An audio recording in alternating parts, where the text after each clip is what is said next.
abrir aqui. Aí um monte de blusa. Senta no cantinho. Tem violão.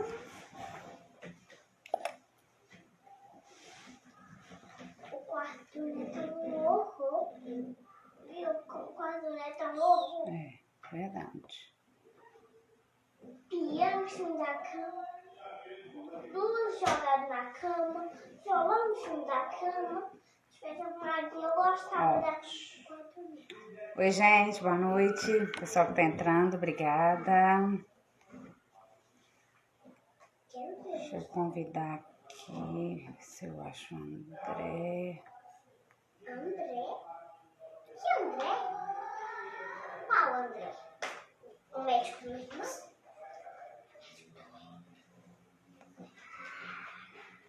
Boa noite, gente. Pessoal que tá entrando, obrigada. Tá boa, Dani? Ei, Lude, Brenda. Boa noite, Elzinha. Tudo bem com vocês, gente? Ei, Paola. Pessoal entrando, agradeço todo mundo que tá entrando aí para nosso bate-papo de hoje. Hoje a gente vai receber aqui o Dr. André Luiz. Dr. André Luiz, ele é psiquiatra da infância e da adolescência, né?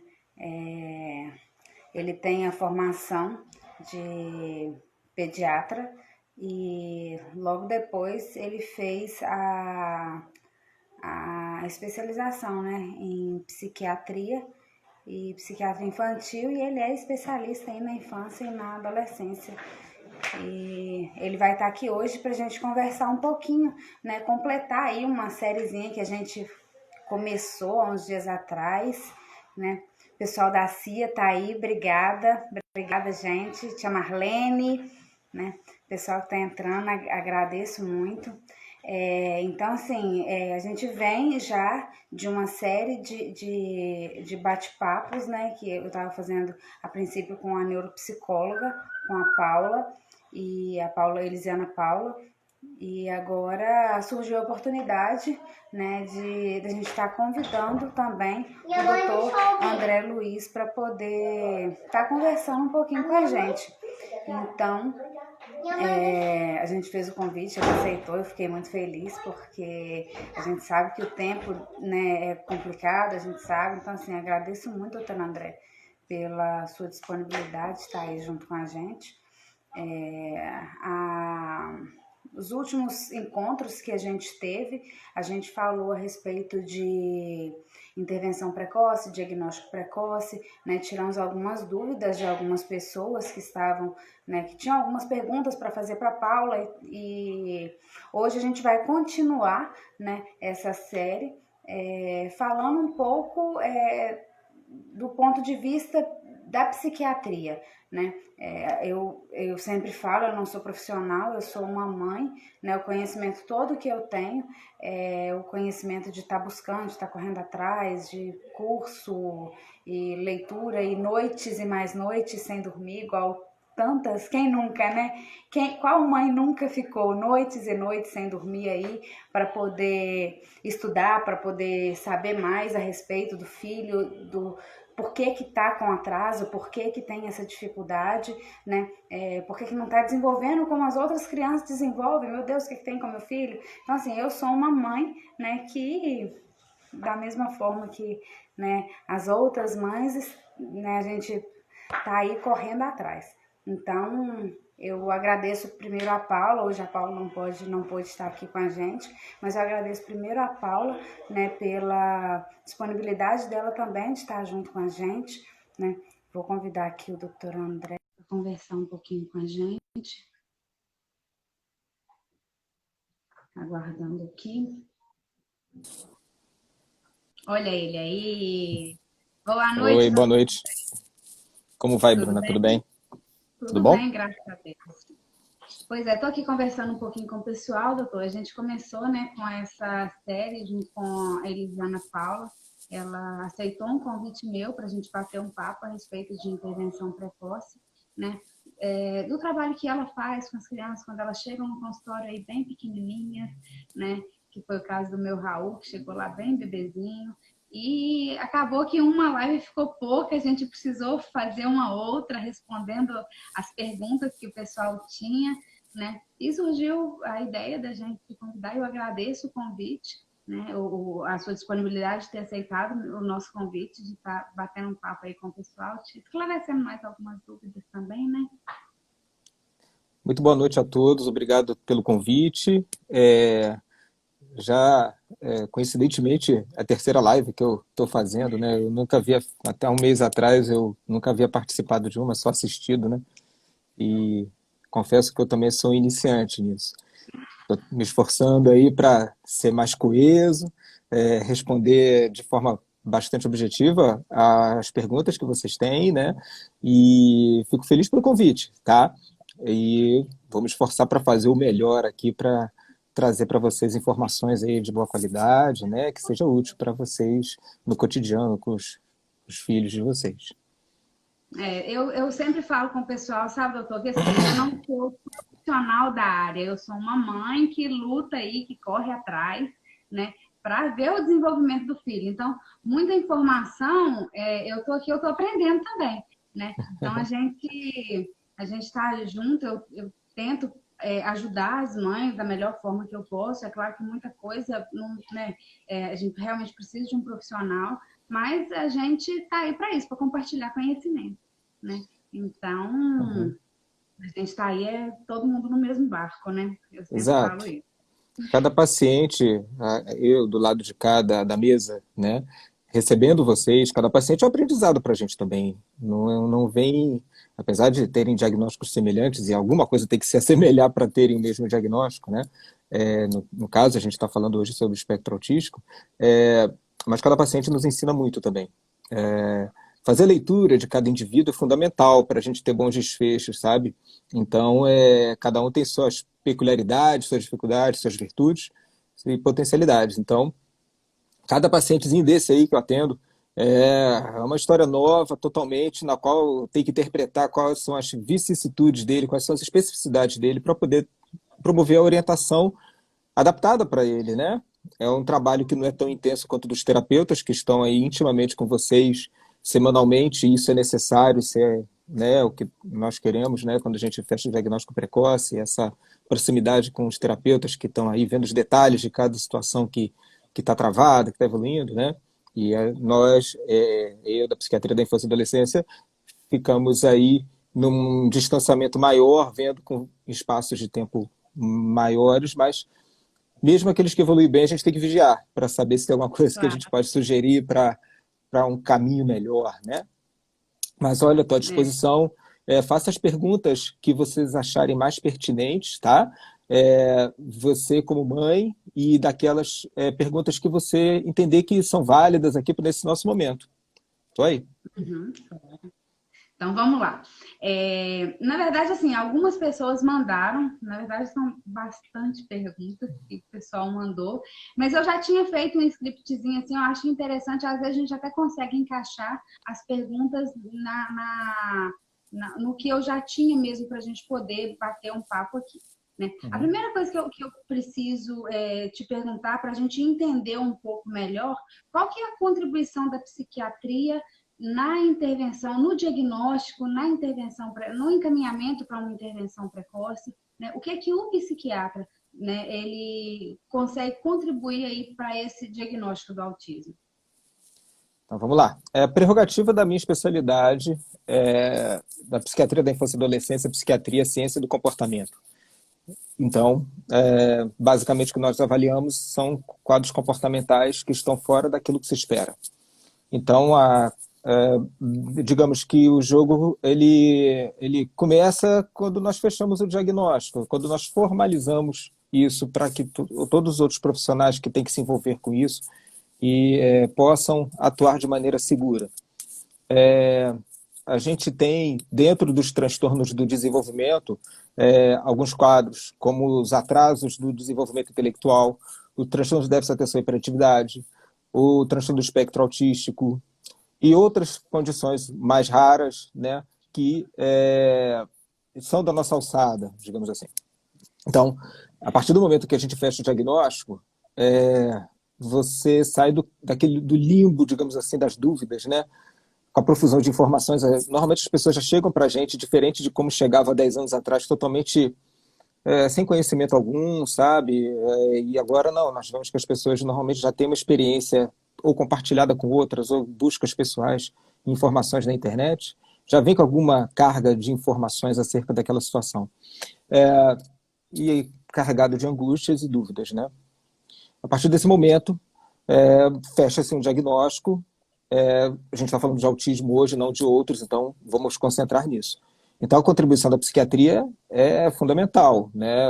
É a partir daí que você sabe qual jogo está sendo jogado e de que forma que a gente vai jogar. Então, a contribuição ela é no diagnóstico e no quadro evolutivo, porque esse jogo está só começando quando fecha o diagnóstico. A gente tem que estar atento às intercorrências dessa caminhada, né? A que tipo de tratamento esse paciente, essa família está chegando com esse paciente, se são tratamentos válidos, que têm validação, que têm um embasamento teórico que seja seguro, né, dedicado, e também saber se a família está conseguindo ter a cooperação, o entendimento das mudanças que isso promove também nas suas rotinas. É complicado, porque você, a partir desse momento, você quebra toda uma expectativa que você tem, uma forma de ver o mundo, né? Que você acaba... Eu brinco que assim, você ganhou o manual dos seus pais, né? Que te educaram, você replica esse manual para os teus filhos, né? Com as modificações que você teve aí na sua vida, né? E a cultura vigente, né? Aquilo que nos influencia. Mas, de repente, você está ali com um rapazinho, uma mocinha, que a forma de atuar do ponto de vista educacional é totalmente diferente. E isso é necessário que seja entendido, né? É um processo de compreensão, tá? Que essa família vai vivendo. Então, nós vigiamos tudo isso daí, essa é a nossa contribuição, né? Então, no diagnóstico e no acompanhamento evolutivo. Uhum, entendi. É interessante quando você fala que a família já vai com essa bagagem, né? Mesmo porque, assim, a gente vê muita informação na internet, né, doutor André? Uhum. Hoje a informação ela está muito disponível para todo mundo. Não foi o que Uhum. aconteceu comigo, porque quando eu procurei os primeiros profissionais, eu nunca tinha lido nada. Eu fui meio susto mesmo. Mas a informação está muito disponível. Isso muitas vezes confunde, né, os pais, porque às vezes eles encontram determinadas informações e eu vi aqui na internet, mas na internet fala que tem que ter o sinal tal, tal, tal para ser TEA. Eu cheguei estou observando meu filho e meu filho olha para mim, olha quando eu chamo. Então, assim, os sinais, às vezes, eles confundem um pouco. Não? Isso acontece muito? Você vê muito isso? Sim. Vamos lá. O diagnóstico ele se baseia em duas premissas principais. Interesses restritos e repetitivos e com um consequente prejuízo à sociabilidade esperada para aquela situação. Então, até uma visão que eu tenho sobre o transtorno do espectro autístico, e a maioria dos clínicos que lidam com isso, vejo que eles têm essa concordância, que o autismo é um quadro cognitivo, ou seja, a rigidez cognitiva, a sistematização do pensamento, a forma rígida de ver as coisas ao redor, os faz ter um consequente prejuízo da sociabilidade, sistematização do pensamento e sempre busca dos próprios interesses. Então, a abordagem que esses pacientes fazem do seu próximo, normalmente é para atender algum requisito seu, algum desejo seu. Eles são guiados pelos próprios interesses a todo momento. E, por esse motivo, eles têm muita dificuldade de entender como o outro pensa. A prerrogativa de você entender como o outro pensa e moldar as suas atitudes para como o outro pensa é aquilo que se chama de teoria da mente, né? Nós fazemos isso a todo momento, sem nos dar conta que estamos fazendo isso. É inato. Vem conosco no nosso desenvolvimento, ninguém nos ensinou. É próprio do ser humano. E quando você percebe que desde o início você percebe uma falta de reatividade, ou pelo menos uma reatividade esperada daquela criança, mesmo antes dela começar a falar, quer dizer, uma criancinha pequenininha que se interessa por objetos, tem um interesse muito maior no ambiente do que pelas pessoas ao seu redor. Você percebe que mesmo que ela consiga manter uma fixação do olhar, o olho no olho do seu próximo, é uma fixação pobre, muito abaixo do esperado. E aí você começa a ficar, bom, alguma coisa está diferente. Principalmente aquelas mães, né, que já tiveram outros filhos que tiveram um desenvolvimento típico, né? Então essa comparação fica mais fácil, ou que tem proximidade com pessoas que recentemente tiveram filhos, enfim.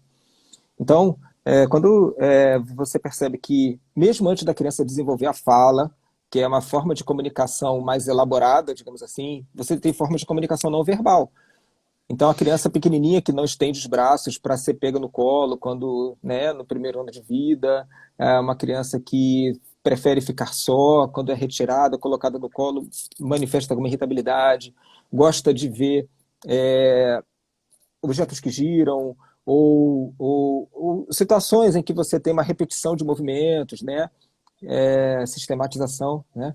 Então, há de se ligar o sinal amarelo aí, ou se você percebe que essa criança até teve um desenvolvimento razoável, digamos assim, mas que nada disso ficou muito claro no primeiro ano de vida, mas de repente, após o primeiro ano de vida, há um decréscimo, ou seja, são crianças que às vezes têm uma certa fixação do olhar, já começa a emitir algumas palavras com intenção comunicativa, no entanto, de repente ela regride. Isso também é um sinal amarelo quase vermelho, digamos assim, de busca de atendimento para essa situação. Nós não podemos ter perdas, jamais. Então, qualquer sinal de perda, de involução, ou seja, de retrocesso de capacidades adquiridas, é um sinal claro de que o especialista tem que ser procurado. Eu sempre sugiro procurar o especialista logo de cara, pelo seguinte: às vezes as pessoas, por receio da notícia, ou até por uma questão de um preconceito, digamos assim, de nós, da psiquiatria, né? Que às vezes, assim, né, eu faço uma analogia simples, mas talvez válida, né? Que se você estiver correndo e você bater com o seu pé na pedra e ficar com o seu pé doente, você vai primeiro no fisioterapeuta ou no ortopedista? 100% das pessoas dizem, vou ao ortopedista, né? Aí o ortopedista vai, ele passa um anti-inflamatório e fala, olha, você tem que fazer 10 sessões de fisioterapia. Ninguém acha isso problemático. Mas buscar primeiramente o psiquiatra infantil para fazer um atendimento dentro dessa suspeita já é uma situação mais traumática, já é mais difícil, é uma resistência inicial. Historicamente, nós temos aí, né, algumas coisas que não foram muito legais acerca da nossa especialidade, que tornou aí, trouxe uma resistência muito grande acerca da busca do especialista antes de você buscar outras pessoas que possam se envolver nisso. E aí, às vezes, a pessoa que está envolvida nessa avaliação inicial, pela insegurança da situação, ela pode postergar, eu acho que assim, até do ponto de vista de responsabilidade de atuação, toda pessoa que lida com crianças com problemas do desenvolvimento de outras áreas que não a medicina, ou mesmo na própria medicina, que veja que há sinais de transtornos do desenvolvimento, que encaminhe rápido o especialista, porque normalmente isso vai trazer um caminho melhor para aquele caso, né? Se for muito cedo para fechar diagnóstico, nós esclarecemos essas questões, mas pontuamos aquilo que tem que ser vigiado. Ou se o diagnóstico já é possível ser fechado, então vamos começar esse jogo logo, porque essa criança vai ganhar muito com esse diagnóstico precoce. Então, assim, pior do que o medo é a incerteza. E você ficar na incerteza, quem fica no prejuízo é o paciente. Claro, com certeza. Você falando isso me fez lembrar, doutor André, quando a gente começou a notar os primeiros sinais do autismo no Raul, né? O Raul tinha 6 meses de idade. E ao sinalizar para o pediatra que o acompanhava, o que a gente ouviu foi: vocês estão procurando doença para o menino, né? O menino tem nada não, o menino só é preguiçoso. Ele é mais devagar do que os seus outros 2. Eu tinha um parâmetro, tinha outros 2 filhos, né? Mas eu ouvi isso. E eu ouvi isso por mais 5 meses. Até eu o pé na sala da pediatra, falar, eu não vou sair daqui sem você me encaminhar para alguém, tem alguma coisa errada com essa criança, né? Eu não sei o que é, mas tem alguma coisa de errado. E aí eu fui encaminhada, assim, por isso que eu falo eu bato muito na tecla, sempre quando mães me procuram para falar, meu filho não fala, meu filho tem 1 ano e meio, não interage, eu sempre falo, procura um profissional especializado. Por quê? Às vezes se eu tivesse procurado, tivesse tido tino também de procurar quando ele tinha 6 meses de idade, com certeza o desenvolvimento dele hoje seria muito melhor. É ruim, não é? O desenvolvimento, graças a Deus, é muito bom, né? Mas porque a gente conseguiu intervir muito cedo, né? Exato. Então, quando a gente fala de intervenção precoce, diagnóstico precoce, a gente fala justamente desses primeiros sinais que aparecem, né, doutor? Assim, uma criança ainda bem pequenininha, né? Eu ouvi também que 1 ano, quando você fechou o diagnóstico do Raul, o diagnóstico do Raul foi fechado com 1 ano e 7 meses, mas ele já estava em intervenção desde 1 ano e 1 mês, né? Então, quando eu vim para a Paula, ela já começou a acompanhar e fez relatório do diagnóstico. Mas é muito cedo fechar um diagnóstico com 1 ano e 7 meses ou ainda se espera os 3 anos para poder fechar um diagnóstico? Não, na verdade, essa questão dos 3 anos é que, às vezes, os sintomas eles não são fáceis de serem visualizados e você, normalmente, até os 3 anos, você consegue fechar o diagnóstico. Mas isso é muito relativo, tá? Os sintomas têm que estar presentes antes dos 3 anos. Por exemplo, às vezes nós recebemos pacientes já de mais idade e que, bom, normalmente as famílias elas têm informações desses sintomas estarem presentes antes dessa data. Não quer dizer que o paciente tem que ter 3 anos para fechar o diagnóstico. Os sintomas têm que aparecer antes dos 3 anos. E, às vezes, é difícil de se perceber os sintomas antes dos 3 anos, né? Às vezes, algumas virtudes que essa criança tem, alguma capacidade adaptativa, faz com que não haja aquele alarme ao redor dela para se procurar uma ajuda, né? E aí, num dado momento, por uma dificuldade adaptativa, às vezes na entrada da escola, né? Começa a se perceber dificuldades que não se esperava para aquele paciente, e aí vem o estresse da situação e aí a busca do atendimento. Mas isso, não quer dizer que a gente fecha com 3 anos, não. Se houver sintomas pertinentes dentro dessa díade que tem que existir, que são interesses restritos e repetitivos e consequente alteração da sociabilidade esperada, isso já é o suficiente, tá? Lembrando que, até bem pouco tempo, a linguagem fazia parte desse processo de diagnóstico e, recentemente, houve, de uma maneira muito correta, no meu entendimento, a retirada dessa questão da linguagem, porque você pode ter atrasos da linguagem sem ter transtorno do espectro autístico. E, então, às vezes via-se alguns profissionais aguardarem uma idade que a linguagem deveria estar presente, ela não está. Então, quer dizer, você já perdeu aí um tempo. Então, você tem que considerar a comunicação não verbal, né, para você poder fazer essa avaliação.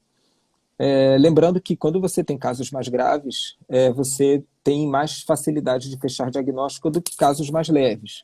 Mas isso não quer dizer que aqueles casos que foi possível se fechar mais precocemente não se tornem leves mais tarde.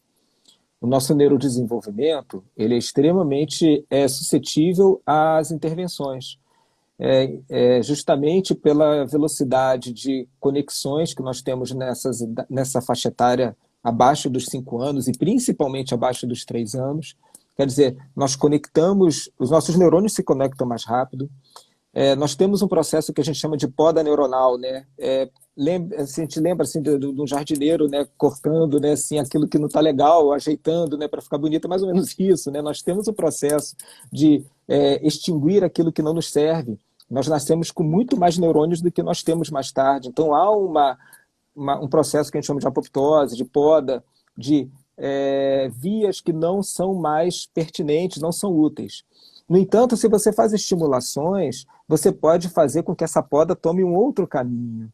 Então, você pode fazer com que essas vias neuronais, essas conexões, elas tenham um desenvolvimento para uma situação que não haveria se não houvesse a intervenção. Então, do ponto de vista biológico, é por isso que a gente tem que aproveitar essa oportunidade. por conta porque mais tarde você não tem mais essa facilidade biológica.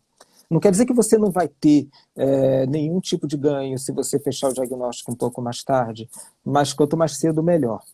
Lembrando também que a qualidade da intervenção é fundamental. Se o diagnóstico precoce não vier acompanhado de uma intervenção de qualidade, realmente a gente trouxe uma precocidade diagnóstica, mas sem seu devido ganho, né? É difícil mensurar o ganho, tá? Eu brinco que às vezes a gente faz uma terapiazinha assim, o paciente faz isso, né? E às vezes faz-se isso e temos ganhos mais modestos. Mas isso vai depender muito do potencial de cada um de resposta, tá? São coisas, mas a nossa obrigação é sempre fazer o melhor para obter o melhor resultado. Uhum. A gente sabe que as pessoas com autismo, que estão no espectro autista, elas não são iguais, né? Então, Não mesmo. realmente, cada um vai apresentar os sintomas diferentes, vão ter o desenvolvimento de forma diferente, né? Agora, a gente, voltando um pouquinho para a precocidade do diagnóstico. A gente fechou um diagnóstico de uma criança, doutor André, pequenininha, né? Pequenininha, que eu falo assim, até os 2 anos. Qual é o próximo passo? Eu falo porque, assim, às vezes isso para a gente que já está no processo é tão simples, a gente sabe o que a gente tem que fazer, mas as pessoas que estão chegando agora, igual tem pais aqui na live que eu já vi que entraram, né? Tem um pai que está em investigação diagnóstica do filho que tem 1 ano e 6 meses. Tá, e aí? Eu tenho que esperar fechar um diagnóstico para fazer alguma coisa, né? Fechou o diagnóstico, o que eu faço? Né? Por isso que buscar o especialista logo cedo é bom. O que acontece? Existem alguns casos que nos colocam em dúvida, tá? E eu explico para as famílias de maneira muito honesta de que eu ainda não tenho um diagnóstico fechado, mas eu tenho sintomas que merecem atenção e tratamento.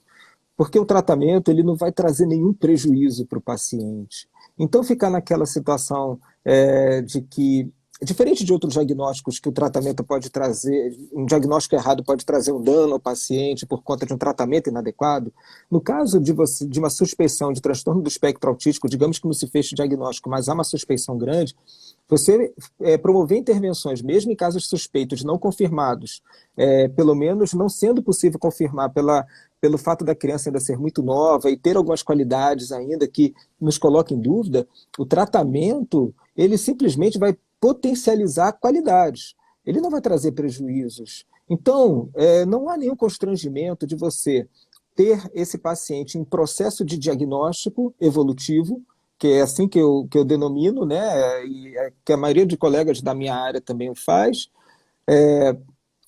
que esse paciente encontra-se em processo diagnóstico evolutivo, mas que devido a situações X, X, X e Y, precisam fazer intervenções com atendimentos especializados em fonoaudiologia, terapia ocupacional, psicologia, com métodos pertinentes ao caso. Tá? No caso, o método ABA, né, que é análise do comportamento aplicado, consagrado, estudado, revisto, validado, enfim, não cabe nem colocar alternativas pelo mesmo motivo que, assim, se você vai fechar diagnóstico precoce, você vai fazer terapias alternativas ou que não tem validação, não é a minha, não. Situações alternativas apenas para casos muito específicos e que já tentaram aquilo que tem validação científica primeiramente. Não vamos começar errando. Agora, lógico, cada caso é um caso, tem que ser discutido individualmente. Há pacientes que se beneficiam muito de determinadas situações que para outros não faz diferença. Mas método ABA de intervenção, né, o método ABA, análise de comportamento aplicado à ciência. Do ABA nasceram várias outras intervenções, dentre elas até o Denver. O Denver é baseado na análise do comportamento aplicado, muito válido para crianças pequenas, tá? Enfim, vale a pena fazer, mesmo que esse diagnóstico ainda não esteja totalmente concluído. E, assim, trocando em miúdos, todas as nossas atitudes têm que ser revistas para saber se houve melhora do paciente, até aquilo que é validado. Por quê? Porque se não houve melhora, a gente tem que mudar a forma de intervir. sabe? Então, a gente tem que ver as consequências daquilo que foi proposto. Por isso que não é apenas o diagnóstico, é o acompanhamento, para a gente poder saber se aquela curva, né, de desenvolvimento, ela está tendo uma ascensão. Claro. Porque a criança em terapia, né, em intervenção, ela não progredir, a gente sabe que é problema. Exato. Né? E no caso da medicação, doutor André, o que Uhum. é que é indicado, assim, por que é prescrito medicação? Quais os sintomas, os sinais que a criança tem que ter para ela precisar iniciar a tomar uma medicação? Olha, basicamente, assim, são ferramentas de intervenção. Dentre essas ferramentas de intervenção, a primeira são as ferramentas das terapias, né, que a gente acabou de falar. Outra ferramenta para você poder intervir sobre o caso é a medicação. Algumas situações nas quais as crianças têm variações severas do humor, problemas do sono bastante importantes, questões sensoriais, seletividade muito grande, principalmente seletividade alimentar, comprometimento do bem-estar daquele paciente, ou seja, você percebe que é uma criança que está em estado de sofrimento e irritabilidade a maior parte do seu dia. Então, ou a falta de resposta às terapias quando elas estão sendo bem conduzidas. Também é uma indicação de fazer a medicação. A medicação ela tem que ser feita com muito cuidado, são crianças em desenvolvimento. Existem algumas medicações já consagradas, existem algumas que a gente utiliza quando as medicações habituais elas não têm a resposta esperada, ou têm algum efeito adverso. E aí vai, novamente, aquela situação que a gente conversou ainda há pouco, acerca da cada caso é um caso, da individualização da situação, sabe? A gente tem que ver se o paciente ele, tem já parte de uma situação de obesidade, se ele parte de uma situação de má nutrição pela ampla seletividade alimentar. Então, assim, tem que ser direcionado ao sintoma, mas o que motiva o uso da medicação é o nível de sofrimento que esse paciente está tendo ou falta de desenvolvimento e resposta às terapias quando bem conduzidas. A gente sabe que a medicação ela causa muito medo, né, doutor? Uhum, Eu eu falo sei. porque até comigo isso aconteceu quando foi prescrito medicação sozinha, eu tinha 1 ano e 7 meses. Eu olhava para aquele frasco e falava assim: eu não vou dar isso para o meu filho. Eu não quero dar A isso. gente sabe disso, a gente sabe. Eu E quero ver, assim, há muitos anos eu lido com isso. Então, assim, e eu tenho plena noção do quanto que é impactante isso para as pessoas. Ninguém vem preparado para o autismo, ninguém vem preparado para o psicofármaco, isso tem que ser explicado de uma maneira muito clara e honesta, sabe? E lembrando que o ponto principal que nós estamos discutindo não são os seus medos, é sim o bem-estar daquele rapazinho, daquela mocinha ali, cara. exatamente. Então, de uma maneira muito simples, a gente entende, tem que se entender o seguinte: se a gente começa devagar, se valer a pena, mantém e vigia. Se não valeu a pena, a gente simplesmente para, tá? Nós não somos escravos das decisões iniciais. Nós temos que fazer avaliações evolutivas para saber ganhos e perdas daquela situação proposta, da medicação, no caso, né? De uma maneira muito simples, tá? Por isso que é importante a avaliação, tá? Ela, assim, você ver e acompanhar, entendeu? Realmente. Para a gente, realmente é um baque muito grande. Eu falo, quando falou Nunca é fácil. Eu tenho plena consciência disso. a gente não, ninguém está preparado. Eu falei a É. respeito disso há poucos dias. Falei, gente, eu já tinha, antes do Raul, doutor, eu já tinha outros 2 filhos, né? Então eu me sentia a mãe preparada. Eu pensava que a minha bagagem ela era suficiente para poder lidar com o Raul. Quando começou a aparecer os primeiros sintomas, né? A criança teve atraso na coordenação motora, né? Não interagiu, o menino aprendeu a engatinhar sozinho, aprendeu a andar sozinho. Eu não estava preparada para aquilo. Eu que me achava completamente preparada, eu vi que eu não estava preparada. Não estava preparada para Exato. receber um diagnóstico, para ter uma criança que estava tão dependente de mim e ficaria por mais um tempo. Então, a gente sabe que realmente é difícil. E o meu recado a respeito disso para as mães confie no profissional que está acompanhando seu filho. Né? Se o profissional ele acha que a medicação é indicada, né? Confia, né? Porque quando a gente procura, é claro que eu lembro até, eu sempre falo a respeito disso, quando eu cheguei no consultório da Paula, ela falou assim comigo, olha mãe, depois a gente conversou e tal, mãe e pai, vocês podem não querer voltar nunca mais aqui no consultório, mas o nome disso que vocês estão me mostrando e me falando é autismo. Ainda fez lá F84, riscou por baixo. Então, assim, a gente confiou. Então, quando a gente procura um profissional, a gente precisa confiar no que ele está falando. Né? Não adianta você levar, procurar e sair de lá, virar as costas e falar, não, isso aí eu não vou fazer, esse remédio eu não vou dar, porque eu não vou, né? A gente sabe que realmente é complicado. Há uns minutinhos atrás você falou a respeito que a linguagem foi retirada para fechar um diagnóstico de autismo, a gente não lida mais com essa questão da linguagem e tal. Não. Essa linguagem, ela tem uma outra nomenclatura, ela está associada a um outro tipo de atraso no desenvolvimento ou só foi retirada? Porque tem uma pergunta aqui para a gente que qual que é a diferença de transtorno do espectro autista e TDL? É esse atraso da linguagem?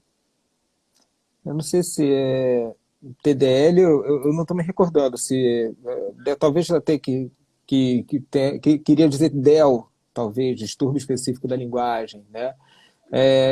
O DEL, sim, distúrbio específico da linguagem, até o nome já diz, né? Específico da linguagem, né? Quer dizer, você não tem todo o comprometimento cognitivo, com as possíveis questões sensoriais envolvidas. O autismo, ele tem questões sensoriais envolvidas mais ou menos intensas em cada paciente, varia de cada um, né? Então, assim, quando você vê um paciente com um distúrbio específico de linguagem, todo o restante está teoricamente preservado. Mas a gente tem que entender também que é muito comum nós termos uma coisa chamada comorbidade. O que é isso? Quando você tem transtorno do espectro autístico, você pode ter associação de outras condições. A praxia da fala, talvez ela queria dizer isso, mas é muito difícil fechar, mas pode acontecer. Você pode ter outras questões associadas, como o TDAH, que é o transtorno de déficit de atenção e hiperatividade. Você pode ter situações de transtornos do humor, com variações muito intensas do humor perante situações do cotidiano, enfim, e outras mais, tá? Mas, que a gente tem que estudar, mas parte do diagnóstico principal. Muitas das coisas que se consideram comorbidade, na verdade, são sintomas do próprio autismo, né?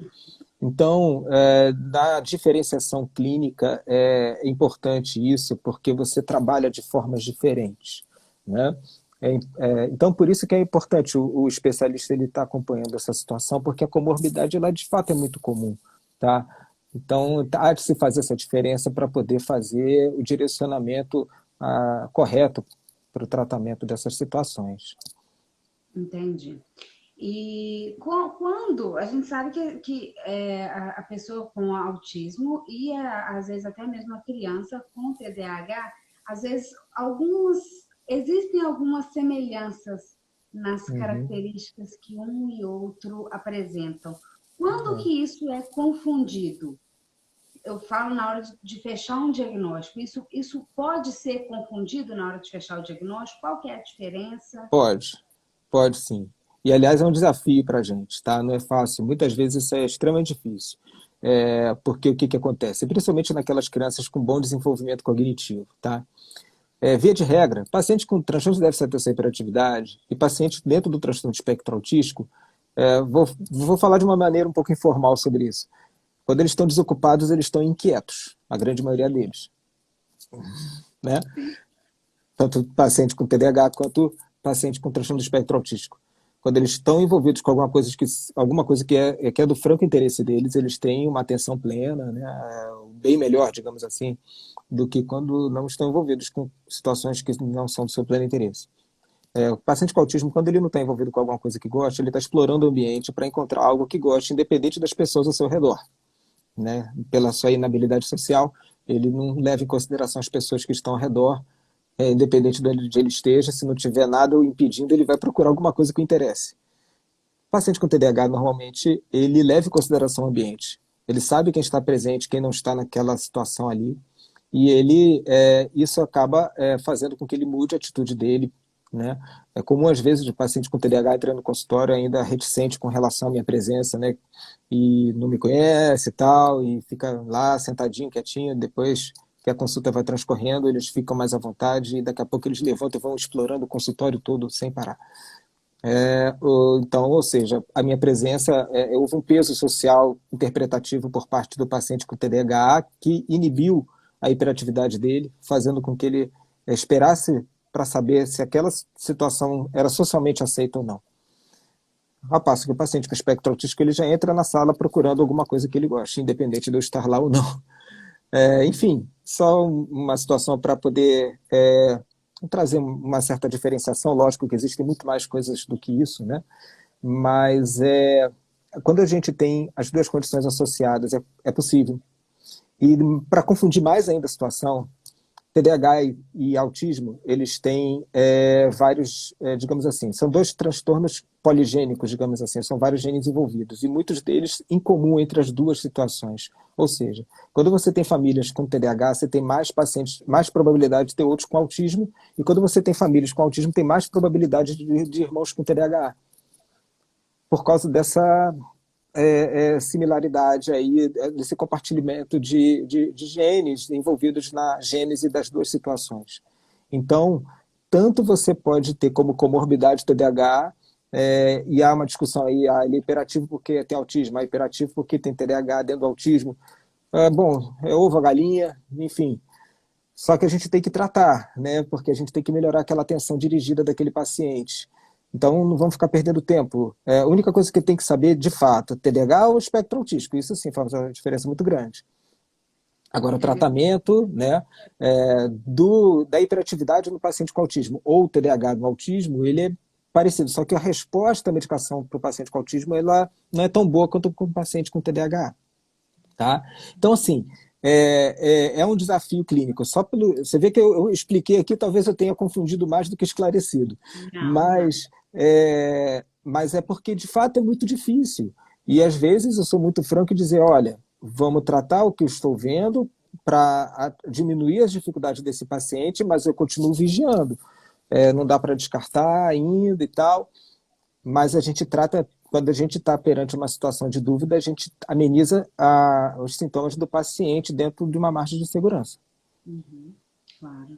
É interessante você falar isso, porque eu tenho TDAH, o meu esposo, ele tem todas as características possíveis de uma pessoa com autismo, não tem diagnóstico fechado, é um fenótipo ampliado, né? E eu tenho o Raulzinho, que tem autismo, e eu tenho o Neto e a Isadora, que tem TDAH. Então, nós somos uma família atípica, né? E é interessante você falar isso, porque realmente... Exato. O Raul tem a Isadora, a gente não fugiu muito da regra, pelo menos aqui em casa. É por aí, mais ou menos. Então, assim, eu não sabia disso, né? Enfim, mas é comum, quando fazemos entrevista com as famílias, encontrarmos muitas pessoas que se identificam com sintomas e tal. Mas o comprometimento do autismo ele é maior, né? Ele é mais importante, requer uma adaptação muito ampla, sabe? Maior para alguns, menor para outros. Digo sempre que quanto mais adaptações e intervenções no começo, menos serão elas presentes no futuro. Tá? Então, esse esforço, esse trabalho, essa dedicação, esse mundo que vocês movem aí nesse começo, cara, isso é amplamente recompensado, tá? Não tenha dúvida. Entendi. Tem algumas perguntas aqui, doutor André, eu acho até importante a gente responder algumas questões comportamentais, né? Igual aqui a Loíris, ela perguntou assim, tem uma dúvida, criança autista que se irrita com o momento de cantar o parabéns, a família deve deixar no local para ir se familiarizando ou deve ser retirado toda vez que for cantar o parabéns? Então, vamos lá, né? Qual o ponto da caminhada que esse menino tá, né? Porque o que acontece? Normalmente, os pacientes com autismo, eles têm problemas sensoriais.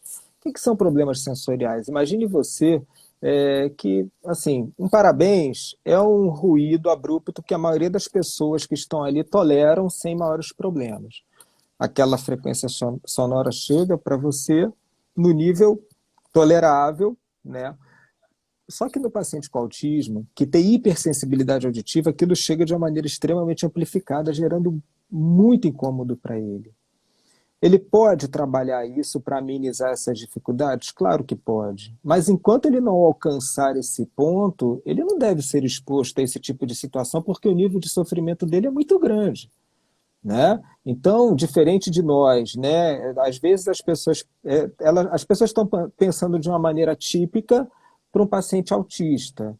Então, quer dizer, poxa, se você tem medo de alguma coisa, vai devagarinho até ali que esse medo vai passar. Bom, se você está lidando com uma criança que não tem problemas maiores, isso de fato pode adiantar.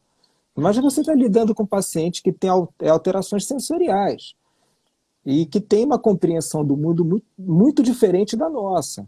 Então você tem que entender que aquele não é o momento de você ficar expondo aquela criança para uma situação que vai lhe gerar sofrimento e pior, vai criar uma memória traumática, e eles têm uma memória fantástica, que só de ver as pessoas se aproximando de um bolo já vão fazer uma esquiva fóbica e já vão correr antes de qualquer coisa. De repente não tem nem parabéns ali, mas eles vão relembrar aquela situação traumática e vão tornar a situação mais difícil ainda. Eles vão ficar se esquivando de qualquer situação que tenha uma mera lembrança daquilo. Então, eu acho que essas crianças elas devem ser expostas àquilo que elas não toleram na medida que trabalhar essa situação de maneira terapêutica e perceber que elas já avançaram alguma coisa. Aí você pode experimentar, né, conversando com o seu terapeuta para saber se ela já pode ser exposta a esse tipo de situação. É isso, gente. Só lembrando que vale para tudo, tá? Para os animaizinhos de estimação, que às vezes a criança tem muito medo, né? Porque a gente escuta isso às vezes. Na última live com o Paulo, teve uma mãe que perguntou a respeito dos bichinhos de estimação. Minha filha tem muito medo, eu tenho que comprar um bichinho para ela já ir acostumando. Então, assim, tudo tratado da forma correta, né? A gente consegue. Raulzinho também ainda não... Parabéns, ainda é um BO, ainda é um probleminha. Não é um problema. Olha, sabe o que acontece, Bruna?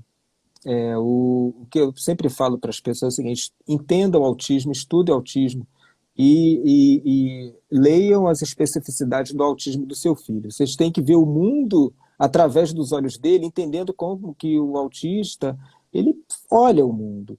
Quando as famílias começam a ter essa capacidade, elas começam a antever aquilo que vai dar certo e aquilo que não vai dar certo. Então, por isso que esse esforço da compreensão do quadro é importante, porque o momento da terapia são 40, 50 minutos, tem as orientações que acontecem depois para as famílias, após as sessões terapêuticas, ou após a sessão, ou no final daquela semana de sessões, enfim, ou aquilo que é combinado entre cada um, o contrato que cada um tem com seus terapeutas. Mas a família tem uma grande responsabilidade de trazer isso para o seu convívio domiciliar, né? E fazer e entender o que é o autismo. Você não só vai compreender como o seu filho pensa, evitando assim erros que fazem ele sofrer muito, né? Como também vai ter capacidade de julgamento daquilo que está sendo feito para ele, tanto em momentos de intervenção, de atendimento, na escola. Que quando as famílias entendem, elas passam as informações para as pessoas que, porventura, vão estar com seus filhos em outros momentos. Então, meio que vai dar um roteirinho dele. Isso é muito comum para a escola, né? Quer dizer, você não tem uma receita de bolo fechada para toda criança com autismo na escola. Cada uma delas tem as suas especificidades e necessidades, né? Então, quando a família entende bem, ela consegue trazer informações para aquelas pessoas que não sabem do que se trata, né? Às vezes eu vejo muito isso nas pessoas, elas muito sedentas que todos compreendam, mas elas próprias não entenderam nada. Quer dizer, primeiro a gente ganha o jogo em casa, né? Para depois a gente buscar o apoio fora. Não adianta você ficar gritando para todos os cantos que ninguém entende se você não entendeu. É obrigação, tem que entender. Porque se a gente não entender, se a gente não compreender o nosso filho, ninguém mais vai compreender. Exatamente. No início do ano, quando o Raulzinho, foi o primeiro ano dele na escola, ano passado ia, mas a Paula achou melhor não matricular, esse ano ela deixou. Aí nós colocamos. Aí, assim, uma semana antes, eu comecei a preparar um material com todas as informações do Raul, eu mandei um caderninho com tudo detalhado para a escola. Porque de fato, eu conhecia o meu filho. Eu sabia o que é que podia fazer mal, o que é que podia, né, deixar ele desorganizado. Então, realmente é importante a gente conhecer primeiro, a gente estudar, né? Por isso que eu falo, mãe, desconfia do autismo, fechou um diagnóstico, mete a cara no estudo, procura um profissional para te orientar, né? Lê muito, vê, né? Porque a gente precisa conhecer para ajudar também os nossos filhos. A gente não pode deixar a responsabilidade do desenvolvimento do nosso filho na mão dos profissionais que acompanham, né? Eles ficam ali 1 hora por semana, 1 hora e meia por semana. Alguns conseguem, de fato, uma intervenção mais intensiva, né? Mas a maioria não, doutor. E a gente tem que entender, a gente enquanto família, né? Eu falo isso para os pais que estão acompanhando a gente hoje, a gente enquanto pai, mãe, né? Pessoa responsável por uma criança com autismo, a gente não pode deixar os cuidados, a responsabilidade do desenvolvimento na mão do profissional. O profissional faz a parte dele, mas a gente tem que fazer a nossa, né? A gente tem que dar o nosso melhor em casa para ajudar essa criança também. A gente não pode deixar só na mão do profissional. Né? É muito complicado. Exatamente. Então, uma outra pergunta que a gente teve aqui. É possível ter quase todos os sintomas, mas não ser autismo? Né? A minha filha tem 2 anos e 8 meses, tem atraso na fala, não atende quando é chamada pelo nome, né? Tem alterações sensoriais. É possível que não seja autismo ou é autismo? Não, tem que ver de perto, né? A interpretação, o olhar de uma mãe, o olhar de uma pessoa que ama por o seu filho, né? Ele pode estar carregado de interferências, né? E não são profissionais da área. É exigir muito de si mesmo, né? Prescindir do especialista para poder opinar. Eu acho que com esses sintomas que você está vendo aí, está na hora do especialista estar vendo a situação, sim, de perto, tá? Fechar o diagnóstico tem que ser de perto, tá? Então, ela está novinha, com sintomas aí que são suspeitos, tem que ver de perto. Verdade. O neuro disse que meu filho está no espectro. Quer dizer que ele é autista? O espectro, né? Bom, se ele fechou F84.0 no relatório médico assinado, carimbado, dentro da especialidade dele, sim. Né? Acredito que sim. Então, é uma coisa que está no espectro, quer dizer, tem autismo. Né? Pelo menos no meu entendimento é isso. Né? Eu também entendo assim. Por mais difícil que seja, a gente Por mais também. difícil, nunca é fácil, né? A gente sabe, né? Mas não é fácil. Não é fácil.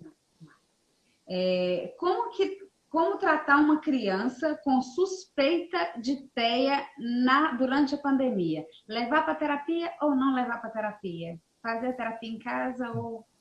Bom, vamos lá, né? Vai ser repetitivo, né? Cada caso é um caso, né? Porque o que acontece? Depende do ponto que você se encontra, do nível de dificuldade que essa criança tenha. Normalmente, nós temos prejuízos com interrupção de terapias, tá? A gente via isso antes da pandemia, nos momentos que as crianças entravam de férias, que você mudava a rotina de uma maneira abrupta, né? E nem todas as crianças com autismo têm uma noção temporal para você poder pegar e dizer que vai voltar.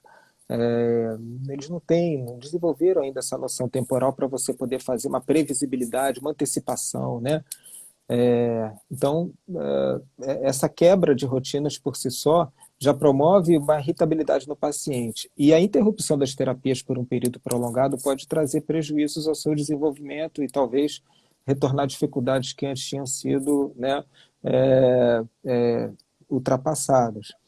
Então, mas a gente está vivendo uma pandemia, algo inédito, que de fato a gente tem que ter isolamento social para não propagar o vírus, que pode ter um índice de letalidade bem elevado, né, principalmente em pessoas de grupo de risco. Então, nós temos que balancear aí essa situação. Então, se for uma criança que teve poucos prejuízos, a família tem acesso a online com terapeutas, já é uma família que já está estruturada nesse caminho, já sabe o que tem que ser feito. Eu acho que ela pode estar fazendo um apoio via web para o caso dos seus filhos, né? Mas se no curso disso você perceber muitas perdas, tem que se pensar de fato de voltar a fazer terapia presencial. E para aqueles casos mais graves, assim, a terapia presencial importante. E aí a família tem que redobrar os seus cuidados com relação a isolamento respiratório, né, que é necessário para você poder não contrair a doença, o Covid. Então, de um modo geral, aconselho ver a situação como ela está. A grande maioria das clínicas de terapia que eu acompanho aí, né, pelo relato das famílias, já voltou a ter um trabalho, voltar a trabalhar normalmente, né? Então, eu sugiro que não interrompa, a não ser que haja aí uma segurança aí de fazer um atendimento virtual e a criança não tenha tido perdas. Ótimo, muito bem esclarecido. Doutor André, nosso tempinho está acabando. Eu quero te agradecer, assim, de coração. Nós temos muitas mães aqui que, com certeza, nós, enquanto mães, eu falo que eu também sou mãe, né? Nós aprendemos muito, né, com esse tempo que nós tivemos aqui. Foi realmente muito proveitoso. Quero agradecer mesmo de coração, né? Em meu nome, em nome das mães, profissionais que estão aqui na live, com certeza também tiveram a oportunidade de aprender um pouco mais. Então, fica o nosso agradecimento, né? Eu estou muito feliz por você ter aceito o convite e por ter compartilhado, né, da sua experiência profissional com a gente e está no comecinho da caminhada, né? Exato. Estamos todos nós nessa caminhada na vida aí, né? E vocês com essa situação aí especial que Deus lhe confiou, né? Confiou a todos vocês, tá? Então aprendam o que eu vejo depois da situação inicial, que é sempre muito difícil, as famílias que se entregam nessa luta têm grandes conquistas e graças a Deus, pelo menos eu vejo muitas mães trazendo relatos de conquistas, de superação, sabe? Eu vejo as pessoas muito mais em estado de ânimo do que de prostração. Eu acho que a resposta que é dada com a evolução da criança é a melhor de todas, né? Quer dizer, a criança traçando um caminho de desenvolvimento e menos sofrimento, né? Que é o mais importante é isso, é trazer para essa criança um desenvolvimento melhor e a gente lembrar de olhar o mundo através dos olhos dela. Quer dizer, essa criança que está desenvolvendo-se melhor, ela está sofrendo menos. Então, assim, às vezes, abandonar as nossas expectativas e ver o mundo através dos olhos dela, vendo que ela está mais feliz no mundo onde ela está. E isso é que importa, tá? Obrigado pela oportunidade, tá? Mais uma vez aí, né? É um grande prazer para mim, tá? Tá aqui compartilhando também com vocês, né? Informações do lado de cada mesa, né? Que eu costumo dizer, né? E que eu não tenha sido muito prolixo aí nas minhas respostas, desculpe, tá? E uma boa noite a todos, fiquem com Deus. Gente, boa noite, muito obrigada. Vou deixar a live salva para quem quiser depois compartilhar, tá bom? Beijo para todo mundo. Doutor André, muito obrigada. Fique com Deus. Fique com Deus, gente. Tchau.